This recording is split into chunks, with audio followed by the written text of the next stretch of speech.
Welcome to the class of differential equation in 12th math series. Calculus में function से differential equation ये last topic होता है और बहुत इंपॉर्टेंट टॉपिक होता है। या तो बोर्ड एग्जाम की बात कर लें और या तो हम बात कर लें आपके आईटी एग्जामिनेशंस की। फाइनली मैं इंटीग्रल कैलकुलस के बारे में आपको बताना चाहूंगा। इंटीग्रल कैलकुलस किसको कहते हैं? जिसमें indifferent integration, different integration area, differential equation होता है। इसमें बोर्ड में और आईटी के लेवल में बहुत कम डिफरेंस है। इसलिए जब आप इसके लिए आईटी एग्जाम की तैयारी करेंगे तो सारे लेक्चर्स को देखेंगे। आईटी मेन और बोर्ड के क्वेश्चन तो लगभग एक ही जैसे होते हैं इस टॉपिक्स में। तो डिफरेंशियल इक्वेशन क्या है? अगर कोई पूछा, मैंने ये नहीं लिखा, मैंने लिख कर रखा order of A differential equation, degree of A differential equation, ठीक है। बट अगर पूछा जाए कि what is a differential equation लिखना चाहिए तो लिख सकते हैं an equation containing derivatives. An equation containing derivatives is called a differential equation. For example, dy by dx plus 2y is equal to cos x, या आप ले सकते हैं d2y by dx square plus dy by dx whole cube plus log x is equal to 5 etc. ये equation हो गए, ये equation हो गए। सबसे पहली बात है, हम कुछ भी लिखते तो डिफरेंशियल इक्वेशन होगा। और इक्वेशन का क्या अर्थ होता है? इक्वेशन कहने का उसका सॉल्यूशन आना चाहिए। इक्वेशन कहने का अर्थ उसका क्या आना चाहिए? सॉल्यूशन आना चाहिए। लेकिन हर डिफरेंशियल इक्वेशन का सॉल्यूशन नहीं आएगा। मैथमेटिक्स में हर इक्वेशन का सॉल्यूशन निकालने का तरीका मेरे पास नहीं है। हम लीनियर सॉल्व कर सकते हैं, हम क्वाड्रेटिक सॉल्व कर सकते हैं, क्यूबिक से ही प्रॉब्लम हो जाता है। अगर मैं आपका रैंडमली लिख दूं 2x cube - 3x square + 7x + 39 = 0 का सॉल्यूशन क्या होगा तो बड़ा बताना है मुश्किल। तो हम डिफरेंशियल इक्वेशन समझाते समय कुछ भी लिख रहे इक्वेशन के फॉर्म में जिसमें डेरिवेटिव का टर्म हो, आपका क्या होता है? Differential equation. इसमें जो सबसे इंपॉर्टेंट है, पहले आप समझिए किसी डिफरेंशियल इक्वेशन का ऑर्डर और डिग्री, किसी भी डिफरेंशियल इक्वेशन का ऑर्डर और डिग्री, ठीक है। तो यहां पे क्या लिखा है? ऑर्डर। पहले तो आप इसको पॉज में हटता हूं, पहले आप इसको पॉज करके लिख लीजिए, पॉज कीजिए और आप पूरा लिख लीजिए, जरूर से लिख लीजिए। चलिए, आपने लिख लिया होगा। देखिए क्या है order of a differential equation. इसके बारे में क्या है? Order of the highest order derivative, order of the highest order derivative occurring in a given differential equation is called order of the differential equation. Highest order derivative कहने का क्या अर्थ है? आपको पता है dy by dx first order derivative, d2y by dx square second order derivative, d3y by dx cube third order derivative. तो यहां से जैसे इसमें देखिए, मान लीजिए कि इसमें आते हैं, यहीं से शुरू करते हैं आपका ऑर्डर और डिग्री। पहले अभी हम ऑर्डर बता रहे हैं।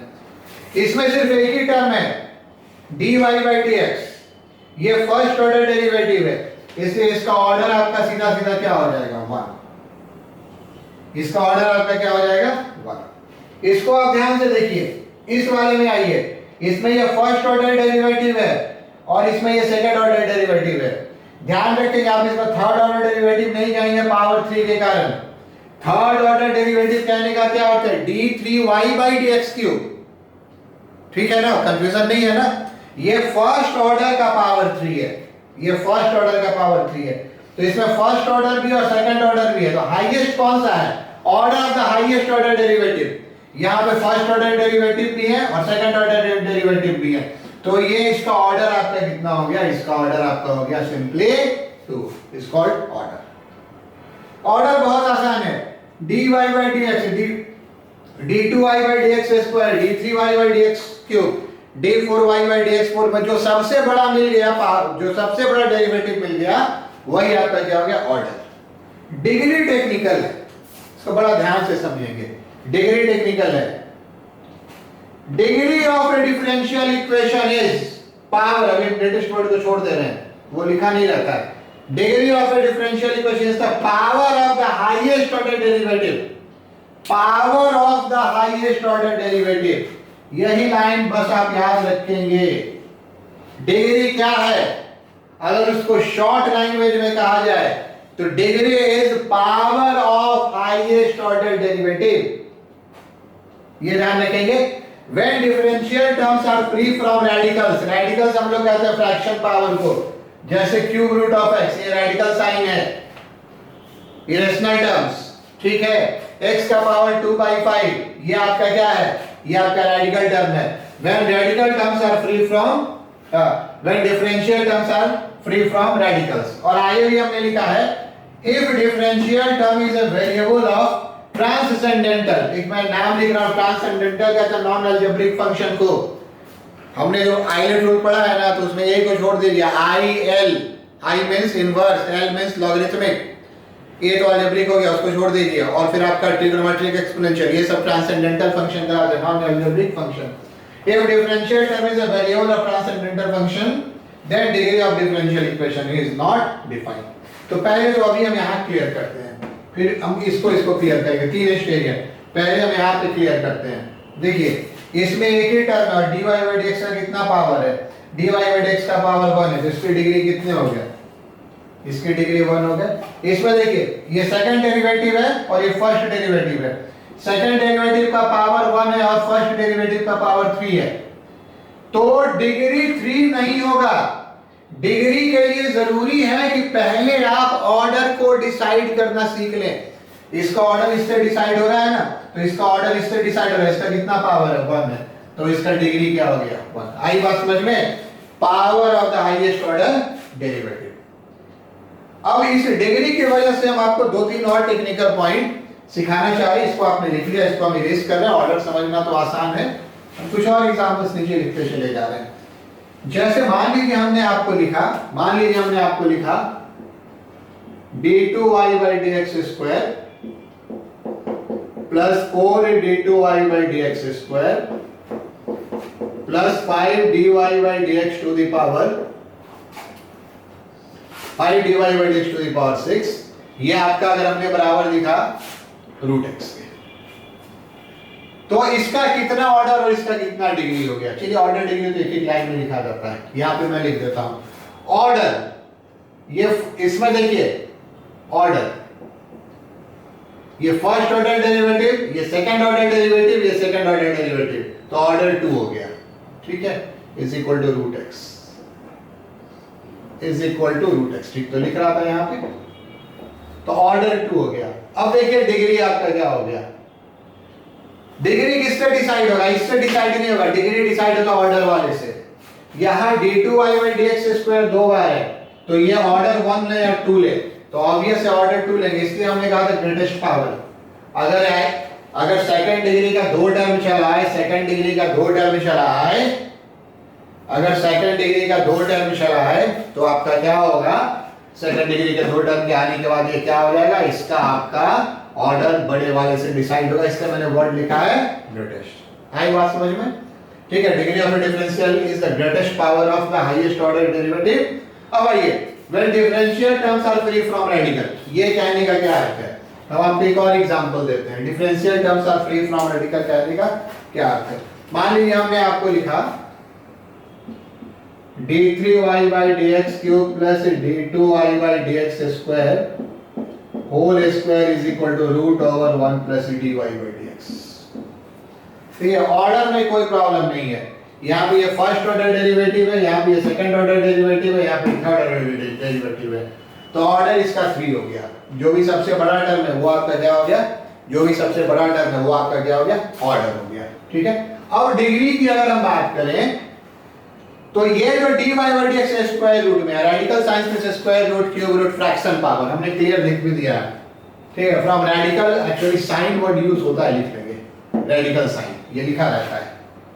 तो ये चूंकि अभी रूट में है, तो आगे बढ़ने से पहले हमको क्या करना होगा? इसको रूट को हटाना होगा। रूट हम कैसे हटाएंगे? रूट हटाने के लिए हम स्क्वायरिंग करेंगे, रूट हटाने के लिए हम स्क्वायरिंग करेंगे, तो 1 प्लस dy by dx। अब आप इसको जब a प्लस b का होल स्क्वायर पे ब्रेक करेंगे, तो इसका पावर कितना होगा? आप ठीक है, यहां भी एक स्क्वायर है, ये स्क्वायर और ये स्क्वायर, पूरे को स्क्वायरिंग किया जिससे रूट हटा है, तो यहाँ पे कितना पावर, यहाँ पे कितना पावर है, तो a प्लस बी का होल स्क्वायर करके तो 2 पावर मिलेगा, तो डिग्री आपका हो जाएगा। तो इसमें हमने नहीं लिखा डिग्री, इसमें हमने डिग्री नहीं लिखा। अच्छा, ऑर्डर टू हमने लिखा, डिग्री भी इसमें क्या था, 2 था, बोला और लिखा नहीं। अब आई बात समझ में, differential terms are free from radical power. यहाँ इस रेडिकल पावर से कोई प्रॉब्लम नहीं है, इसलिए मैंने जानबूझकर रूट x लिखा था, ये डिफरेंशियल टर्म नहीं है। dy by dx, dt by dx square, dt by dx की वैसे में हमारा, ऐसे में हमारा नहीं होना चाहिए। क्या नहीं होना चाहिए? ऐसे में हमारा नहीं होना चाहिए फ्रैक्शन पावर। चलिए फाइनली मैं आपको एक चीज लिख देता हूं, ठीक है। जैसे मान लीजिए आपका क्वेश्चन है log d2y by dx square plus x is equal to dy by dx plus tan inverse x। अब ये देखिए, इसमें ऑर्डर और डिग्री की अगर हम बात करें तो ऑर्डर में अब कोई दिक्कत नहीं है, ये फर्स्ट ऑर्डर, ये सेकंड ऑर्डर, ये 2 हो गया। अब इसका डिग्री क्या होगा, इसी के लास्ट लाइन था, if differential term is a variable of transcendental function। Actually ये log है, ट्रांसेंडेंटल में क्या आएगा आप लिख लीजिए, आपके लिए आएगा log एक्सपोनेंशियल इनवर्स और ट्रिगो। तो ये log के साथ ये जैसे log x में इसको क्या कहते हैं, ये कहते हैं कि log का वेरिएबल x है, या log का वेरिएबल क्या है, डिफरेंशियल टर्म का, वही हमने लिखा था, if differential term is a if differential term is a variable of transcendental non-algebraic function, तो हम क्या कहेंगे, degree of this is not defined. Degree आपका क्या होगा, नॉट डिफाइंड होगा। अब अगर आप चाहिए कि नहीं सर इसको थोड़ा दाएं बाएं कर लेते हैं, पहले सर हम x को इधर कर लेते हैं, दाएं बाएं करके देख सकते हैं, सर इधर कर देते हैं, और सर अब हम log को इधर ले जाते हैं, ये तो सर e का पावर हो जाएगा, तो e का पावर में अब dy by dx आ गया। अब e का जो पावर वेरिएबल है e के पावर का, उसमें dy by dx आ गया, तो नहीं होगा।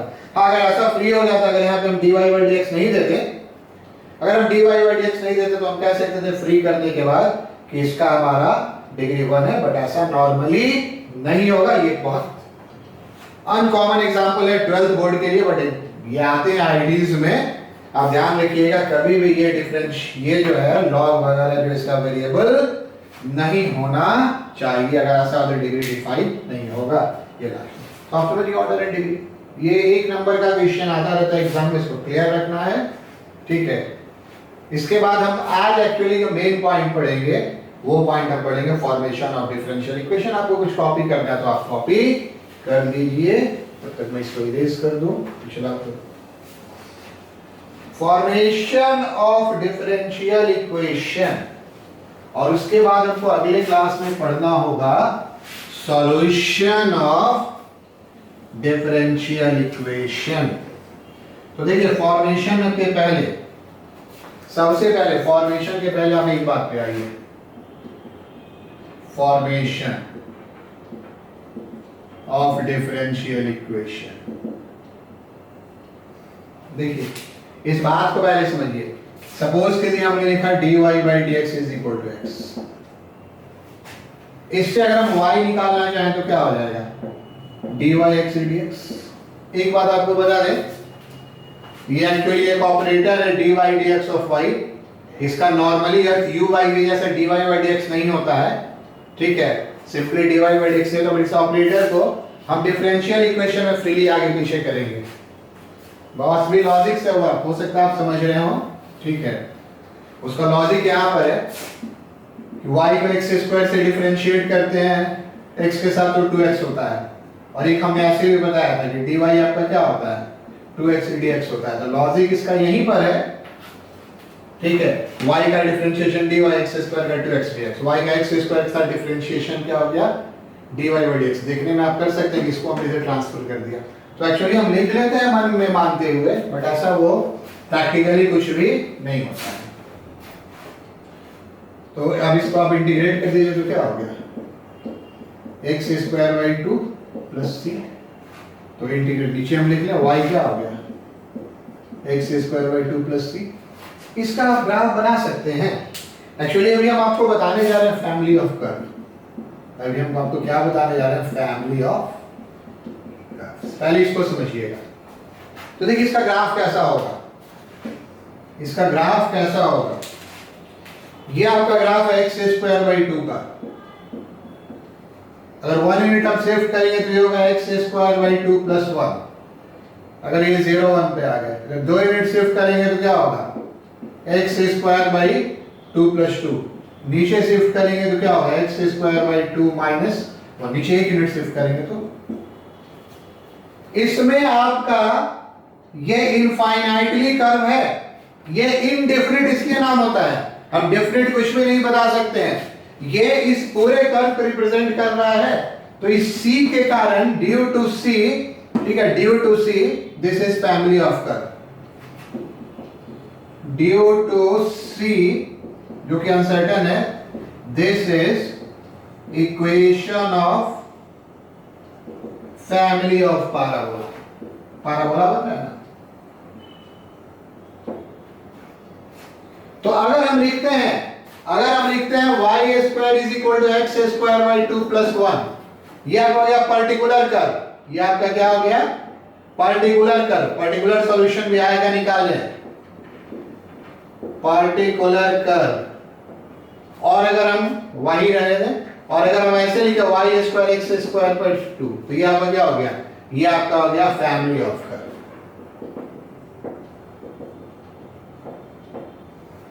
तो क्या होता है आपका फैमिली ऑफ कर्व, लिखिए क्या होता है फैमिली ऑफ कर्व, इसको आप लिख लीजिए। ठीक है, नीचे हम बोल दे रहे हैं, आप लिख लीजिए। An equation containing arbitrary terms, an equation containing arbitrary terms is called a family of curve, is called a family of curves because different value of that arbitrary term, different values of that arbitrary term will give more than one curves, will give more than one curves। आइए बात समझ में। तो family of curves लिख सकते हैं x square plus y square is equal to 1, fixed circle या particular circle. हमने ये पर्टिकुलर वर्ड भी आप यहां पे लिख सकते हैं। X square plus y square is equal to a square, family of circle.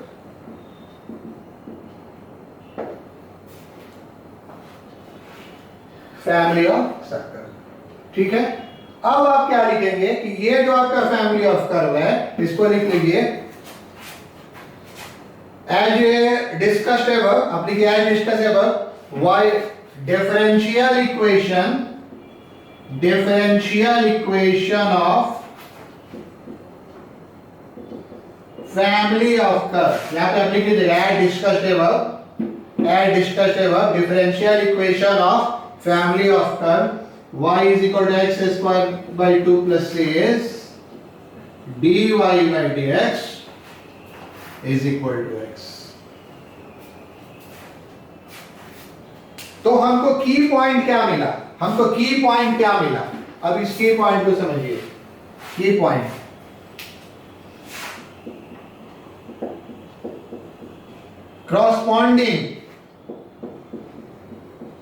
corresponding to each family of curves,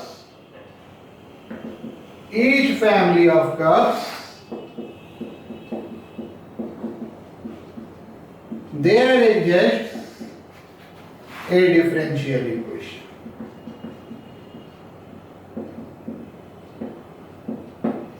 यही की पॉइंट है। corresponding to जितना भी, जैसे ये फैमिली ऑफ कर्व लिखा है ना, इसका एक डिफरेंशियल इक्वेशन हो जाएगा। ठीक है, ये फैमिली ऑफ जो भी हम लिखेंगे, जैसे मान लीजिए कि हम लिख रहे हैं parabola y square is equal to 4x, एक family of curve differential equation होगा। जो भी आर्बिट्ररी टर्म रखता है, वो फैमिली ऑफ कर्व हो गया, और इसके लिए क्या होगा, एक डिफरेंशियल इक्वेशन होगा। तो अब हम सीखने जा रहे हैं, हम क्या किए थे, डिफरेंशियल इक्वेशन से फैमिली ऑफ कर्व निकाले थे। ये हम डिफरेंशियल इक्वेशन से क्या निकाले थे, फैमिली ऑफ कर्व निकाले थे। ठीक है, नीचे लिख लीजिए, ये भी जरूरी है। A family of curve for a given differential equation, for a given differential equation is also called solution of the differential equation, is also called solution of the differential equation. That is solution of y dy by dx is equal to x is y is equal to x square by 2 plus c. Family of curve, और family of curve क्या कहते हैं? Solution of differential equation.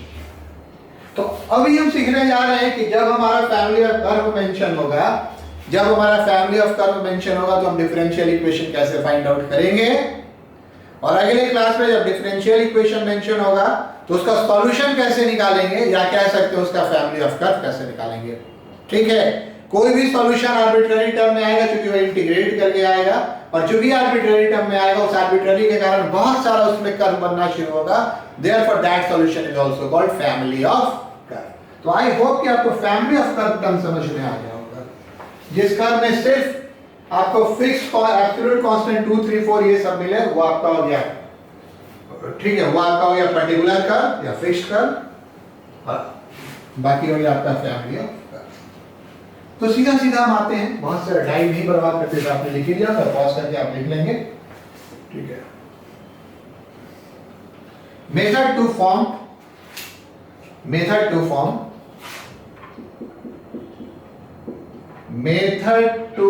Form a differential equation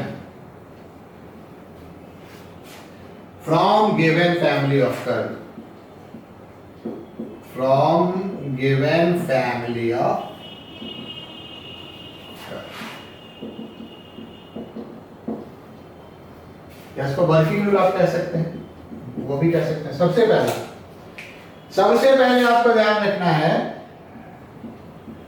order of differential equation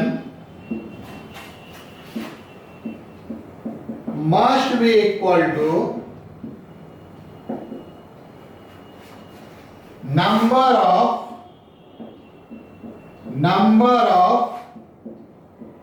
independent,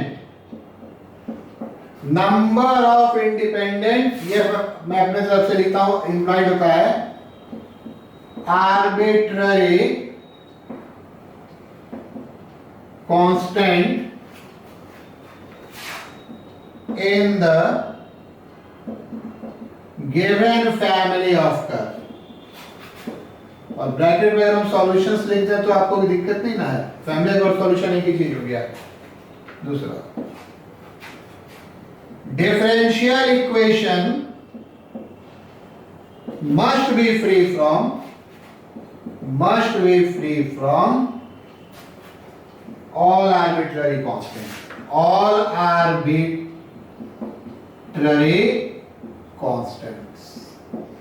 That is, we have to eliminate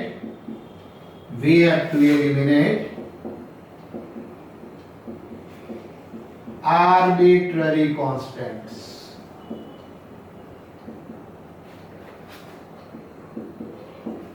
ये वाला जो line last में लिखा है इसको अंडरलाइन कीजिएगा, सवाल यहीं से बनेगा. रिमेनिंग में आपको इस टॉपिक पर देख लीजिए. Order of differential equation must be equal to number of independent. मैंने क्यों लिखा आगे बताऊंगा एक एग्जांपल में.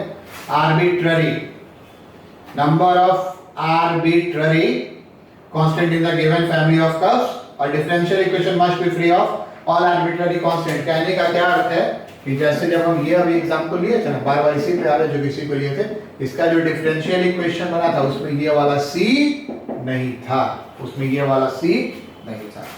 तो किसी भी डिफरेंशियल इक्वेशन को फॉर्म करने के लिए आपको दो काम करना पड़ेगा. सबसे पहला, order of differential equation must be equal to number of independent arbitrary. अभी हम इंडिपेंडेंट वर्ड थोड़ा लिखेंगे, number of arbitrary constant in the given differential equation. और दूसरा क्या है कि हमको उस पे एलिमिनेट करना है. चलिए, अब मैं क्वेश्चंस जितना कर पाता हूं उतना मैं आज क्वेश्चंस करता हूं. आप इसको लिख लीजिए. चलिए, पहले क्वेश्चन लिखिएगा. पहला क्वेश्चन आप लिखिए, तो मैं बोल दे रहा हूं. find the differential equation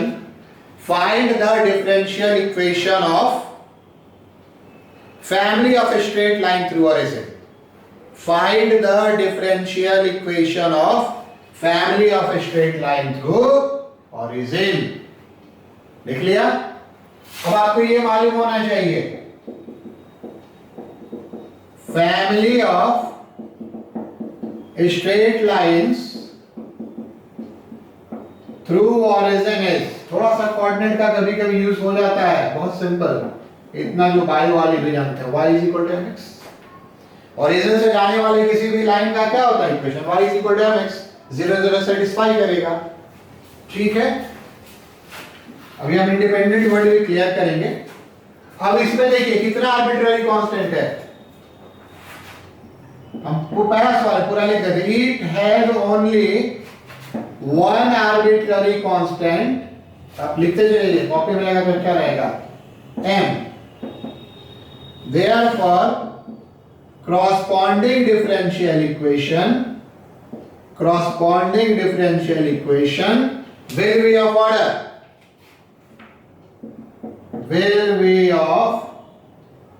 order 1। ये एग्जाम में कभी लिखना नहीं होगा, और उसके लिए हमको क्या करना होगा, we have to eliminate, आगे हम लिखेंगे, we have to eliminate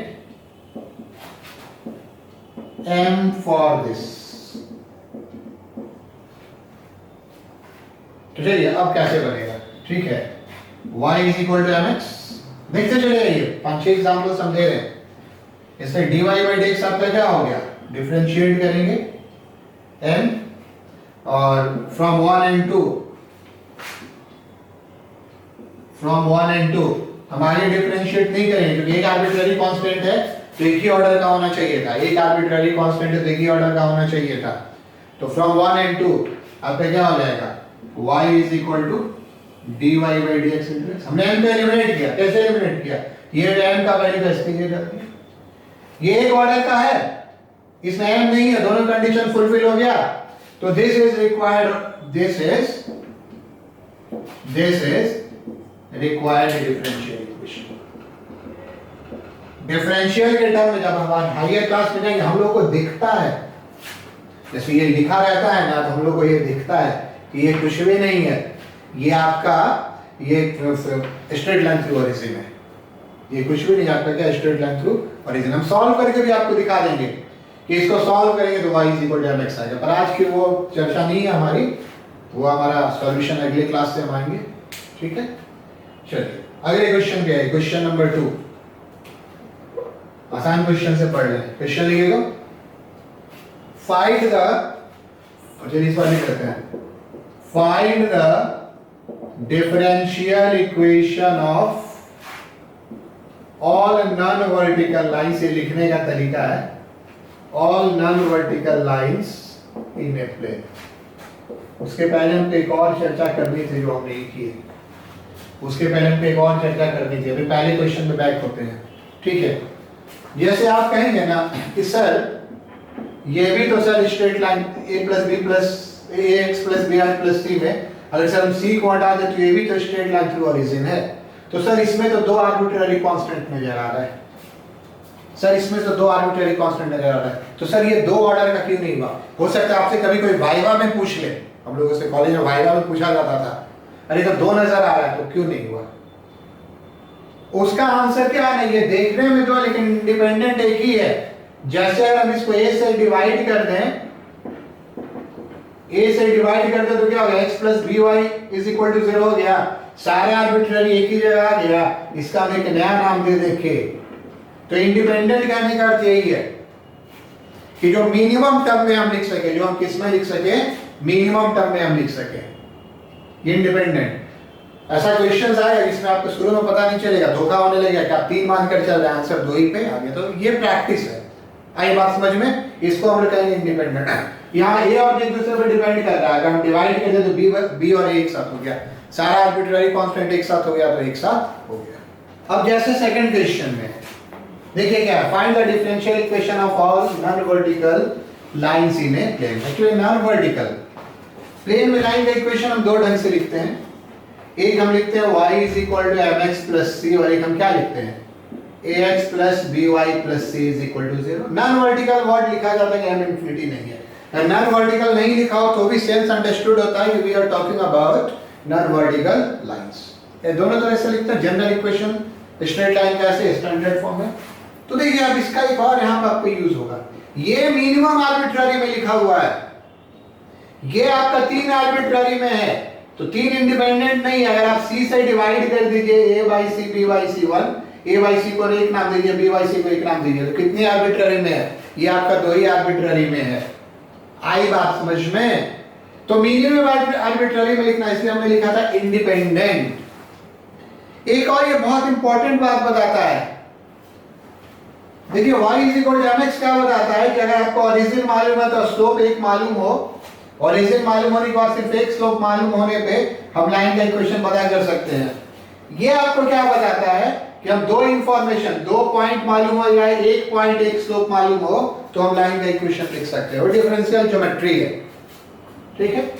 तो क्या हम वापस आते हैं, आपका क्या हो गया, आपका यहां पर हो गया कि 2 आर्बिट्ररी कांस्टेंट है, तो हम क्या लिखेंगे, मानिए इस बात को फिर से लिखते हैं, फैमिली ऑफ स्ट्रेट लाइन, तो आपका गिवन फैमिली ऑफ, चलिए इसी में करते हैं, family of non vertical lines, और family of lines is y is equal to mx plus c, it has 2 arbitrary constants, 2 arbitrary constants m and c। पहला दो सवाल मैं लिख दे रहा हूं, corresponding differential equation will be of order 2, we have to eliminate m and c for this। Formation समझ में आ गया ना, for this बात वही है, एलिमिनेशन है।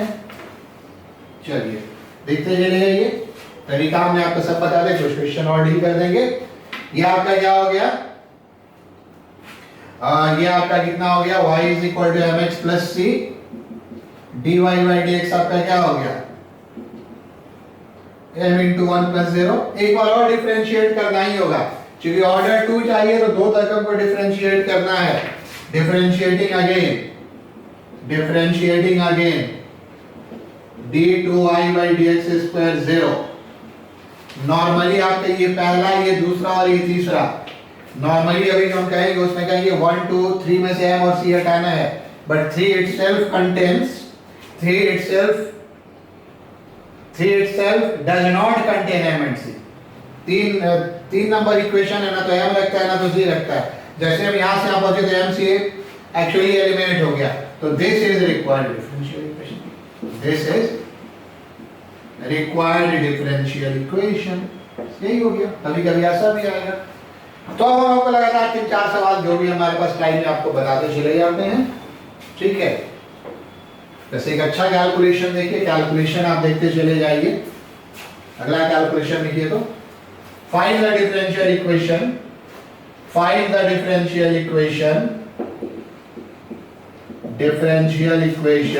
ऑफ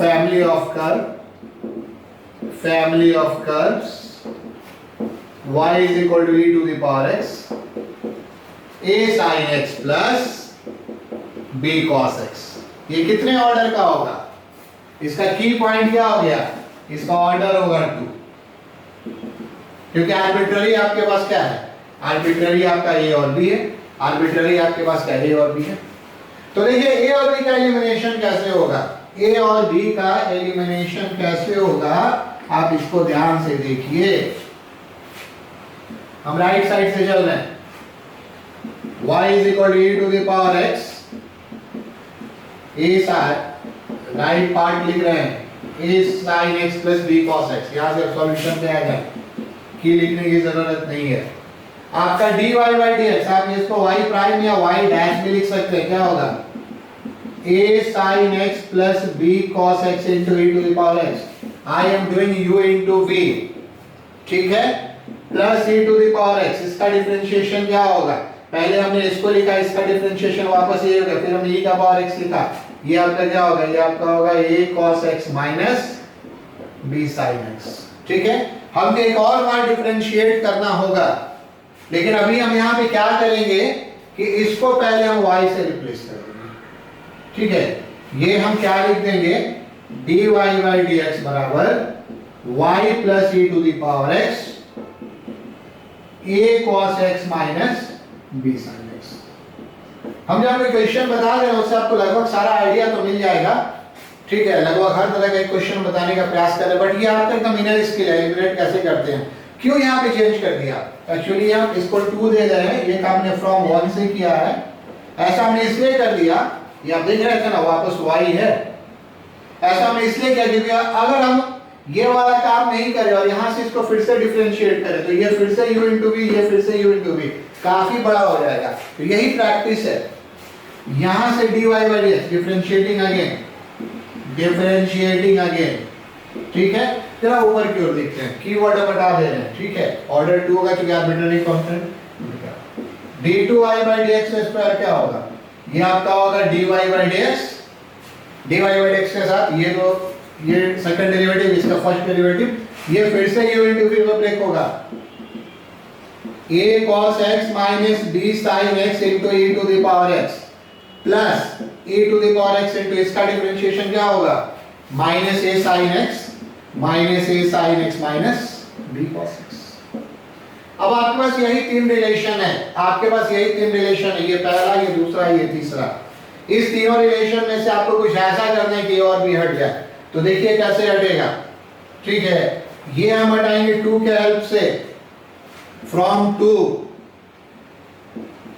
और ये हम इस पे एलिमिनेट करेंगे हम 1 के हेल्प से, फ्रॉम 1। एग्जाम में आप ऐसे मत दिखाइएगा, हम समझाने के लिए लिख रहे हैं, आप लिख दीजिएगा एलिमिनेटिंग, आप सिर्फ ये क्या लिख दीजिएगा, ये हम लिख देते हैं क्योंकि बोर्ड एग्जाम में लिखना है, eliminating a1 and 2, eliminating a and b with help of 1 and 2, with help of 1 and 2, बस वो हम लोग भी समझ जाते हैं लिखते समय कैसे 1 और 2 से। अगर आप पकड़ पा रहे हैं तो ठीक है, नहीं तो बात को ध्यान से देखिएगा। dy by dx आपको एकदम लास्ट एक चैप्टर, अब तक आप काफी मैच्योर्ड हो चुके होंगे। यहाँ से इसका मान देखिए, यहाँ से इसका मान देखिए, ये वाला जो वैल्यू है और ये वाला जो वैल्यू है सेम है जो हमने 2 में लिखा है, तो ये वाला वैल्यू को हम क्या लिख सकते हैं? हम लिख सकते हैं, थोड़ा हम कलर चेंज करके लिख देते हैं, इसको हम लिख सकते हैं dy by dx minus y। यहाँ भी थोड़ा कलर आपको चेंज करने तो आपको थोड़ा नजर आने लगेगा, है ना। ये वाला जो आपका टर्म है ये dy by dx minus y है, और यहाँ से इसको देखिए, अगर हम माइनस बाहर निकाल ले तो ये सीधा सीधा y है, क्या हो गया? माइनस y हो गया। ये तो काफी आसान था, माइनस बाहर निकाल लेते, ये वाला एक्सप्रेशन है, तो ये आपका क्या हो गया? माइनस y हो गया। तो फाइनली आपका क्या हो गया? d2y by dx square minus 2dy by dx plus 2y0। This is, अब नीचे लिख दिया, this is required differential equation. Her bar elimination का तरीका बदल जाएगा, आप लिख लीजिए this is required differential equation. चलिए पॉज करके लिख लीजिए, और ये आपको प्रैक्टिस करना होगा, पूरी किताब बना लेनी होगी। अगर क्वेश्चन कम आता है पर वो एलिमिनेशन वाला पार्ट आपका इससे स्ट्रांग होगा। चलिए हम अगले क्वेश्चन पे आते हैं, number 4। Find the differential equation whose solution is, हमारे बार लैंग्वेज बदल देते हैं, whose solution is y is equal to k into x minus k whole square। How many arbitrary constants are there? How many arbitrary constants are there? So there is only one arbitrary constant. तो be careful, यहाँ पे आपको क्या careful होना है, actually यहाँ पे k 2 जगह है, but number of arbitrary constant एक ही हो गया। k कितना भी जगह क्वेश्चन में रहे, नंबर ऑफ आर्बिट्ररी कांस्टेंट क्या हो गया? एक हो गया। तो this will be of order 1, this will be of order 1, ठीक है। एक आर्बिट्ररी कांस्टेंट है, y आपका क्या हो गया? kx माइनस k स्क्वायर, ये पहला हो गया, गिवन है। डिफरेंशिएट करेंगे तो dy by dx से सीधा ही लिखते हैं, ऑन डिफरेंशिएशन अब क्या लिखेंगे? k 2 into x minus k whole square. अब हम अगला डिफरेंशिएट नहीं कर सकते हैं, हाँ स्क्वायर नहीं, 2 into x minus k। अब हम अगला डिफरेंशिएट नहीं कर सकते हैं, अब हमको इसी दोनों में से k को एलिमिनेट कर लेना है। तो ये बात समझ में आ गई ना, एक आर्बिट्ररी कांस्टेंट रहा तो एक ही बार डिफरेंशिएट करेंगे, 2 रहा तो मैक्सिमम 2 बार करेंगे, 3 रहा तो क्या करेंगे, मैक्सिमम 3 बार करेंगे। तो ये बात आपको यहां पे समझना है। चलिए तो देखिए इसको कैसे बनाते हैं। हम करते क्या है कि इसको हम डिवाइड करते हैं, डिवाइड 1 बाई या डिवाइड स्क्वायर ऑफ 2 बाई 1 ऐसे कर देते हैं, स्क्वायर ऑफ 2 इक्वेशन 2 बाई 1। चलिए मैंने लिख दिया, कोई जरूरी नहीं था लिखना। तो इसका जब हम स्क्वायर करेंगे, देखिए ऐसा हम क्यों कर रहे हैं, बहुत सिंपल सी बात है, एलिमिनेशन का अलग अलग तरीका। पिछले क्वेश्चन में क्या था, पहला डिफरेंशिएट किया 1 से 1 मान डाल दिया, दूसरा डिफरेंशिएट किया इक्वेशन 1 2 से 1 मान डाल दिया। लेकिन इसमें हम करने क्या जा रहे हैं, ये क्यों हम डिवाइड कर रहे हैं, शायद बहुत लोग गेस कर लिए होंगे।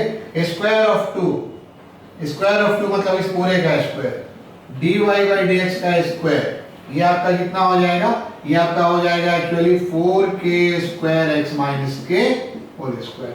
और y किससे डिवाइड करना है, 1 आपका y है, दोनों तरफ डिवाइड करेंगे और क्या हो गया, k into x minus k का स्क्वायर। हम ऐसा इसलिए किए कि ये कैंसिल हो गया, देख रहे हैं ना, ये इसका स्क्वायर 2 का स्क्वायर है, उसको 1 से डिवाइड किए, दोनों साइन हम अपने ढंग से लिख लिए। तो इससे हमने किया क्या, इससे हम एक्चुअली k फाइंड आउट कर लिए। ठीक है, कैसे k फाइंड आउट कर लिया, हम पहले k लिख रहे हैं, ये k स्क्वायर से k कैंसिल हो जाएगा।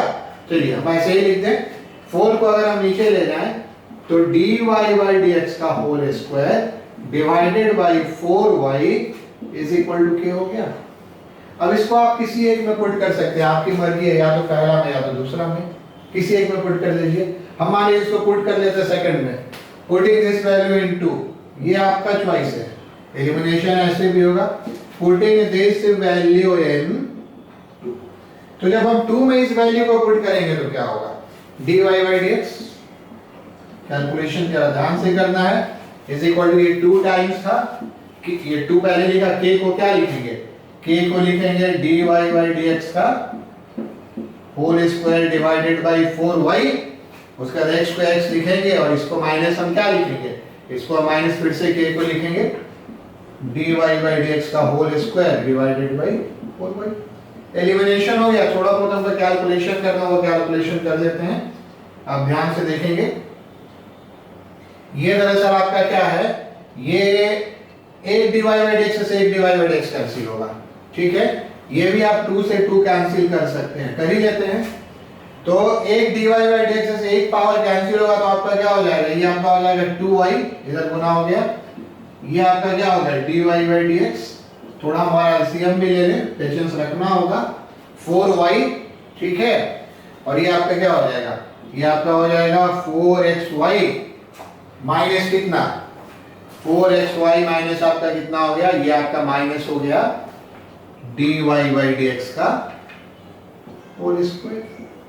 चलिए अब इसको हम मल्टीप्लाई वगैरह कर दें, इसको हम मल्टीप्लाई वगैरह कर देते हैं, क्वेश्चन को हटा ही देना, कोई जरूरत नहीं है। तो मल्टीप्लाई करेंगे तो क्या हो जाएगा, 8y स्क्वायर, इसमें इससे मल्टीप्लाई कर दिया, is equal to 4xy dy by dx, minus क्या हो गया, माइनस हो गया आपका dy by dx का whole cube. Actually I hope कि ये सब कुछ सही चल रहा है। तो साइड अगर हम चेंज कर दें तो क्या हो जाएगा, ये हो जाएगा dy by dx का whole cube minus 4xy dy, ये इधर चला गया, ये इधर चला गया, प्लस क्या हो गया 8y square. This is the required differential equation. आप इस क्वेश्चन को कर सकते हैं। ठीक है, तो ये हमारा आज का क्वेश्चन नंबर 4 था ना। पहला क्वेश्चन बताया था क्या, y इक्वल टू mx, दूसरा क्वेश्चन क्या बताया था, y equal to mx plus c, तीसरा बताया था e to the power x a sin x plus b cos x, चौथा ये बताया था। तो चलिए हम एक और क्वेश्चन की ओर बढ़ते हैं। ठीक, ये क्वेश्चन आप लिख सकते हैं, इसको आपको अगर लिखना है तो आप लिख लीजिए। क्वेश्चन आपका है, क्वेश्चन आप लिख सकते हैं, क्वेश्चन आपका है find the differential equation whose solution is y is equal to a sine x plus b cos x plus c, a sine x plus b cos x plus सी।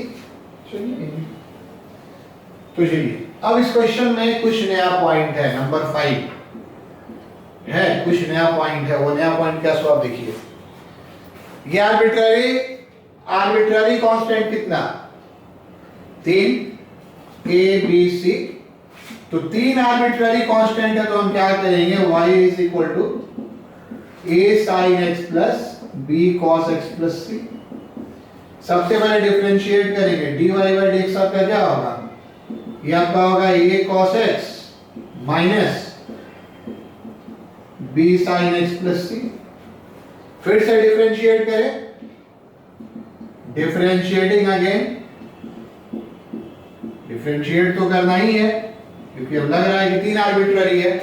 ये आपका क्या हो गया, minus a sine x minus b cos x plus c. Differentiation तो सीधा करने कोई दिक्कत नहीं है ना। ध्यान से देखिए, फ्रॉम 1 and 3 देखते चले जाइए। From 1 and 3 d2i by dx square is equal to minus y। आप एग्री कर रहे हैं? इसको जरा देखिए, तो अगर इससे आप माइनस कॉमन ले लेंगे तो ये 1 है माइनस साइन के साथ, माइनस कॉमन लेंगे तो क्या a sin x plus b cos x plus c। तो यहां पे आप समझिए बात को, यहां पे आपको आर्बिट्ररी लग रहा था कि 3 है, यहां पे आपको आर्बिट्ररी क्या लग रहा था कि सर 3 आर्बिट्ररी है, लेकिन तो हमको एक और डिफरेंशिएट करना चाहिए था। लेकिन ये सब बहुत कॉमन क्वेश्चन है, हमको पता चला कि 2 के बाद ही काम हो गया खत्म। तो क्या यही आंसर होगा, क्या यही आंसर होगा, या एक बार और डिफरेंशिएट करके हम आंसर लिख दें, ये डिसाइड करना है। तो नॉर्मली अगर आपका ये 3 आर्बिट्ररी है और आपका 2 ही बार में ये हट गया, 2 ही बार में आपका हट गया, मतलब इसमें इंडिपेंडेंट 2 ही आर्बिट्ररी है। ये चीज ठीक ठाक प्रैक्टिस करने से आपको आएगा। इसमें इंडिपेंडेंट 2 ही था। This is required solution as y has only 2 independent arbitrary constant। Sir आप तो अपने मन से लिख दिए, नहीं, उसको हम एक्सप्लेन कर रहे हैं, ठीक है, वो हम एक्सप्लेन कर रहे हैं। प्रैक्टिस कर आपको भी आ जाएगा। y सो देखिए, q सो देखिए, ये आपका क्या लिखा हुआ है, y बराबर कितना है a sin x plus b। इसको हम cos a प्लस b का फॉर्मूला पे लिखेंगे तो क्या लिखेंगे, इसको हम लिखेंगे cos a cos b minus sin a sin b, लिख लेंगे। ये आपका क्या हो गया, a sin x के साथ क्या हो गया, ये आपका हो गया b cos a into cos x, और माइनस क्या हो गया b sin c into sin x। अब जरा आप देखिए तो ये sin x और sin x साथ में होगा, हम क्वेश्चन को जरा इरेज कर दें, ये sin x और sin x आपका साथ में होगा, तो ये आपका कितना हो गया, ये आपका हो गया a sin x माइनस, नहीं गलत, क्या हो गया a minus b sin c sin x plus कितना हो गया b cos c cos x। अब देखिए तो ये एक आर्बिट्ररी a है और एक ये आर्बिट्ररी दूसरा है, 2 ही आर्बिट्ररी है। जितना आर्बिट्ररी एक जगह हो गया उसको एक ही मानते हैं, अदरवाइज तो कोई लिखे आपको a cos x plus b, आप इसको a1 प्लस a2, इसको b1 प्लस b2 लिखिए तो 4 हो जाएगा, ऐसा नहीं है। जितना आर्बिट्ररी है उसको हम क्या मानते हैं, 2 ही मानते हैं। तो ये आपका कितना आर्बिट्ररी था, 2 ही आर्बिट्ररी था। तो कभी अगर ऐसा हो कि आपको लगे कि नहीं इसमें 3 आर्बिट्ररी है और सेकंड ऑर्डर तक भी सारा एलिमिनेशन हो जा रहा है, और सेकंड ऑर्डर तक भी सारा एलिमिनेशन हो रहा है, तो आप उसको क्रॉस चेक कर सकते हैं समहाउ उसमें कितना आर्बिट्ररी होगा, तो समहाउ उसमें आपके पास सिर्फ और सिर्फ 2 ही आर्बिट्ररी होगा। ठीक है, अब चलिए इससे एक और मिलते जुलते क्वेश्चन पे हम बढ़ते हैं। अच्छा, इससे मिलते जुलते क्वेश्चन पे बढ़ते हैं। चलिए देखिए, तो लिख लिया आपने, क्वेश्चन आपको सही याद है तो ये वाला लिखिए। तो नंबर 6 हो जाएगा ना। Find the differential equation whose solution is या family of curve is solution is ये सब बहुत कॉमन क्वेश्चन है। a cos bx plus c। अब देखिए इस क्वेश्चन में क्या है। इस क्वेश्चन में आपको तीन आर्बिट्ररी नजर आ रहा है abc, तो चलिए हम तीन पे कंसंट्रेट करते हैं। y कितना मेंशन है? y मेंशन है a cos bx plus c। इस पर y प्राइम लिख दें। y प्राइम आप समझते हैं ना, y प्राइम तो आप समझते हैं, बहुत बार प्राइम लिखा है ऑप्शन में dy by dx। y double dash prime फिर से डिफरेंशिएट करेंगे तो क्या हो जाएगा? Minus a b a square cos b x plus c. हमको नहीं लगता है कि कुछ आपको डिफरेंशिएशन के लेवल पे समझाना होगा, फिर प्लस हो जाएगा इस बार a b cube sine b x plus c. अब आपको इसको एलिमिनेट करना है 1 2 3 4। अब आपको कॉमन सेंस अप्लाई करना है। कैसे कीजिएगा? ऐसे अगर बहुत ज्यादा एक्सपीरियंस आपका हो जाएगा बनाते बनाते, तो आप देखेंगे कि 1 और 3 का प्रोडक्ट और 1 और 4 का प्रोडक्ट और 2 और राइट साइड से देखिए इसका प्रोडक्ट और इसका प्रोडक्ट सेम है।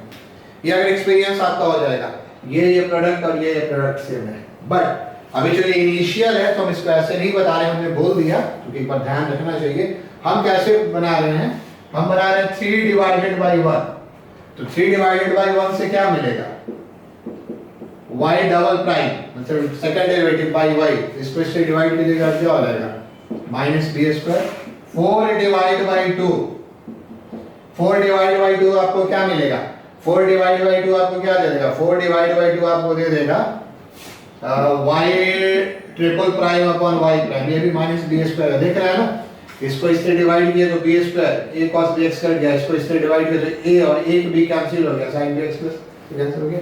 तो इक्वेट अब कैसे हो जाएगा? क्योंकि दोनों माइनस बी स्क्वायर है तो इक्वेट हो गया किसके बराबर? y। तो हमने बोला था ना, आ जाएगा required differential equation is, required differential equation आपका क्या हो जाएगा? ये हो जाएगा y dash y double prime y y triple. तो 3 रहा, तो पिछली बार 2 आ गया, इस बार 3 आ गया। एक्सपीरियंस है। अगर ये किसी तरह से यहीं तक से हट जाता तो ये आपका 2 होता।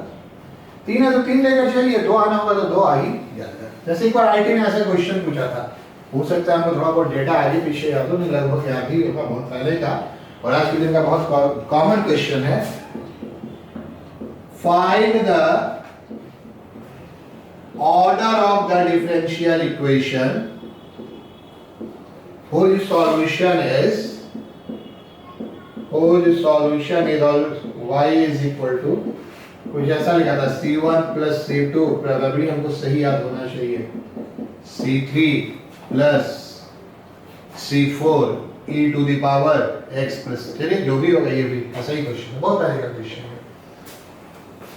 Order of the differential equation, ऐसा भी हम काफी क्वेश्चन आज आपको देंगे। ये ऑर्डर एक्चुअली किस पर डिपेंड करता है? ये ऑर्डर आपका डिपेंड करता है किस पे? ये ऑर्डर आपका इस पे डिपेंड करता है, इसमें number of independent arbitrary constant कितने हैं। ऑर्डर किस पे डिपेंड करता है? तो इंडिपेंडेंट आर्बिट्ररी कांस्टेंट कितने हैं। तो इसको तो c1 plus c2 लिखने का कोई मतलब नहीं है, इसको हमने क्या मान लिया? a मान लिया, a cos x plus c3। देखने में कितना लग रहा है? 1 2 3 4 और 5 आर्बिट्ररी नंबर लग रहा है, c1 c2 c3 c4 c5 5। तो ऐसे क्वेश्चन में 5 तो निश्चित तौर पे आंसर नहीं होगा, कम ही होगा। तो c1 plus c2 आपका कितना हो गया? ये 1 मान लिया, cos cx plus 3। क्या इसको हम कुछ और रिड्यूस कर सकते हैं? तो हाँ, हम इसको रिड्यूस कर पाते हैं। कैसे? सो देखिए, e to the power x e to the power c5 है, यहाँ मैं इसको ऐसे लिख रहे e to the power, चलिए x और e to the power c5 है, ठीक है। और देखिए क्या होगा, a cos x plus c3, ये आपका क्या है? c4 e to the power c5 into e to the power x है, और ये आपका प्लस है बीच में, ये इसको हम b मान लें, क्योंकि इसमें जो भी आर्बिट्ररी था c4 और c5 एक साथ हो गया। अब आपके पास 3 आर्बिट्ररी a c3 और b। अब इससे कम रिड्यूस नहीं हो सकता है, अब इससे कम रिड्यूस नहीं हो सकता है, क्योंकि अब इससे कम रिड्यूस नहीं हो सकता है, तो ऑर्डर आपका क्या हो गया? हमने जो वर्ड इंडिपेंडेंट लिखा था ना, इंडिपेंडेंट लोग लिखते नहीं है क्योंकि वो इम्प्लाइड होता है, लिखा हुआ आपको बहुत जगह नहीं मिलेगा। हम लोग आजकल नए तरीके से लिखने लगे हैं, वो इम्प्लाइड होता है, आर्बिट्ररी हो गया। ठीक, चलिए एक फाइनल क्वेश्चन ले लेते हैं। ठीक है, एक आपका हम फाइनल क्वेश्चन ले लेते हैं। देखिए ये वाला क्वेश्चन आपको थोड़ा परेशान करेगा अगर आप कोऑर्डिनेट नहीं पढ़े हैं तो। चलिए इसको तो हटा दें।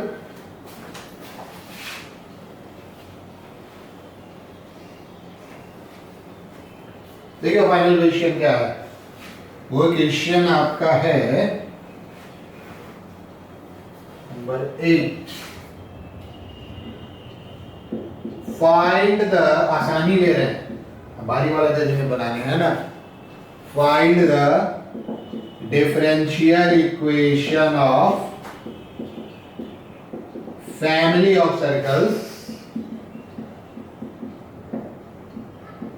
which touches x-axis at the origin। चलिए आइडिया आपको मिल गया। हमको लगता है टाइम भी लगभग हो ही रहा होगा, हम लोग 1 घंटे का वीडियो बनाते हैं। ठीक है, x-axis एट origin। तो देखिए ऐसे क्वेश्चन में एक्चुअली क्या होता है, ऐसे तो आप सर्कल का इक्वेशन नॉर्मल लीजिए तो x square plus y square plus 2gx plus 2fy plus c। Circle में मैक्सिमम 3 डिग्री का डिफरेंशियल इक्वेशन आपको मिल सकता है। मैक्सिमम कितने डिग्री का मिल सकता है? मैक्सिमम 3 डिग्री का आपको मिल सकता है। पर यहां पर क्या है कि जब x एक्सिस को ओरिजिन पे टच कर रहा है, मतलब कुछ ऐसा होगा। देखिए ऐसे ही बनेगा। यहाँ पे एक बात हम और क्लियर कर दें, इसको आप एग्जाम में बना कर चले आते हैं ऐसे। अच्छा एक्स एक्सिस ऐसे, अरे ये बहुत कॉमन है, ऐसा कुछ नहीं है, एक बार ध्यान दिलवा देना। अच्छा एक्स एक्सिस ऐसे आप बना देते हैं, तो ये बना दिए ना, तो देखिए वाई एक्सिस को ओरिजिन पे टच कर रहा है, इसको ना टच कर रहा circle. X axis at origin यहाँ पर हो गया, तो एक्स एक्सिस एट ओरिजिन पर टच कर रहा मतलब वाई एक्सिस इस पे परपेंडिकुलर है। इसका मतलब इसका सेंटर कहां पर है? इसका सेंटर वाई एक्सिस पर है, तो 0 ए मान लेंगे। अगर सेंटर वाई एक्सिस पे नहीं होता तो उसमें ए और बी मानते, तो 2 आर्बिट्ररी कांस्टेंट आ जाता। लेकिन यहां पर आपका क्या हो गया, यहां पर आपका एक ही आर्बिट्ररी कांस्टेंट रह गया, यहां पर आपका एक ही आर्बिट्ररी कांस्टेंट रह गया, 0 ए। अब क्या रेडियस बी माने? तो अगर आप रेडियस बी मान लेंगे तो गलत हो जाएगा, क्योंकि आप ए और बी अब डिपेंड कर रहा है। आपको पता है ये लेंथ किसके बराबर होता है? ए के बराबर होता है। रेडियस बी उस केस में मानते अगर हमारा क्वेश्चन होता कि इसका जो हमारा सेंटर है फैमिली ऑफ सर्कल का वो वाई एक्सिस पे है, तो उस केस में इसको 0 ए मानते और उस केस में रेडियस को क्या मानते? बी मानते। पर यहाँ क्या है, ओरिजिन पे टच करने से क्या होगा? यही वाला लेंथ ये होगा।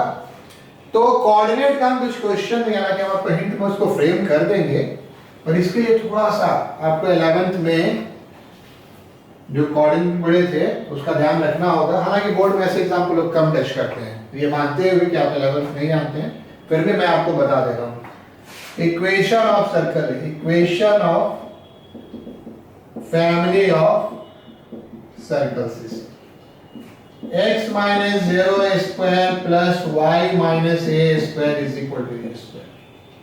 यही होगा ना, x square plus y square minus 2ay plus a square is equal to a square. Cancel हो गया, x square plus y square minus 2ay 0 means किसी भी फैमिली ऑफ सर्कल को मिनिमम आर्बिट्ररी कांस्टेंट में लिखना है तो ये एक में ही लिखा गया, तो सवाल आसान है, बन जाएगा। कैसे बनेगा? Differentiating with respect to x, 2x plus 2y dy by dx minus 2a dy by dx is equal to 0। Eliminate क्या करना है? a को एलिमिनेट करना है या 2a को एलिमिनेट करना है? बहुत सारा तरीका हो सकता है एलिमिनेट करने का, क्वेश्चन तो आपने लिख लिया होगा। बहुत सारा तरीका हो सकता है एलिमिनेट करने का। हम सबसे पहले लिख रहे हैं फ्रॉम 1 से 2a का मान कितना होगा? x square plus y square 2ay, x square plus y square by y 2a। 2a सिर्फ निकाल लिया ना, किसी का यहाँ बिल्कुल होता है hence from 2 से आपको क्या मिल जाएगा 2x plus 2y dy by dx। 2 देख रहे हैं ना यहाँ तक तो ठीक है, हमको a को हटाना है। अब बहुत बार आप चाहिए तो यहाँ पे लिख लीजिएगा एलिमिनेटिंग a लिख लीजिएगा।